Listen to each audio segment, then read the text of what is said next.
रायगडावर बुधवारी ऐतिहासिक शौर्य दिन सोहळा छत्रपती शिवाजी महाराज व राजश्री खंडेराव बर्गे यांना कोरेगावकर नागरिक करणार अभिवादन.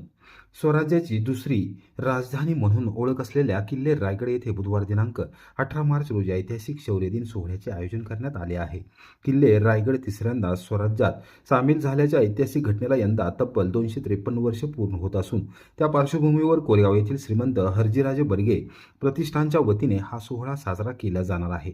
या ऐतिहासिक मोहिमेत कोरेगावचे शमशेर बहाद्दर राजश्री खंडेराव बर्गे यांनी अतुलनीय पराक्रम गाजवत स्वराज्याच्या इतिहासात आपले नाव अजरामर केले. त्या शौर्याला वंदन करण्यासाठी तसेच स्वराज्याचे संस्थापक छत्रपती शिवाजी महाराज यांच्या कार्याला अभिवादन करण्यासाठी हा विशेष कार्यक्रम आयोजित करण्यात आला आहे.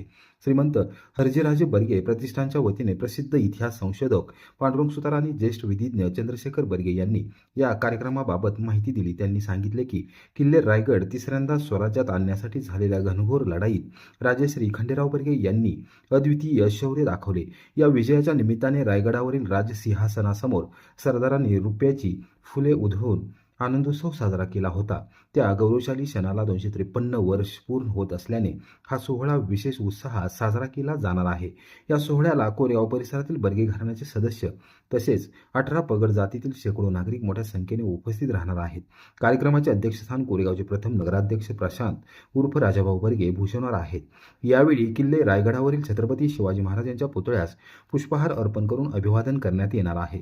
त्यानंतर राजसिंहासनासमोर भगवा ध्वज फडकवून स्वराज्याच्या परंपरेला अभिवादन केले जाईल. तसेच राजश्री खंडेराव बर्गे यांच्या प्रतिमेचे पूजन करून त्यांच्या शौर्याची आठवण जागवली जाणार आहे. सोहळ्यानंतर या कार्यक्रमात सहभागी झालेल्या शेकडो कोरेगावकर नागरिकांकडून रायगड किल्ल्याचे दर्शन घेण्यात येणार असून स्वराज्याच्या इतिहासाची साक्षी देणाऱ्या या पवित्र स्थळाला अभिवादन केले जाणार आहे. मसवडच्या श्री सिद्धनाथ मंदिरातील पितळी घंटा कोरेगावच्या इतिहासाची साक्ष. किल्ले रायगड तिसऱ्यांदा जिंकून स्वराज्यात आणल्यानंतर साताऱ्याचे छत्रपती शाहू महाराज यांनी राजश्री खंडेराव बर्गे यांना शमशेर बहाद्दर हा किताब बहाल करत इनाम वतन दिले होते. ही ऐतिहासिक मोहीम यशस्वी झाल्यानंतर राजश्री खंडेराव बर्गे यांनी आपल्या घराण्याचे कुलदैवत असलेल्या श्री सिद्धनाथ मंदिर येथे भलीमोठी पितळी घंटा अर्पण केली. आजही मंदिराच्या प्रवेशद्वाराजवळ ही घंटा पाहावयास मिळते.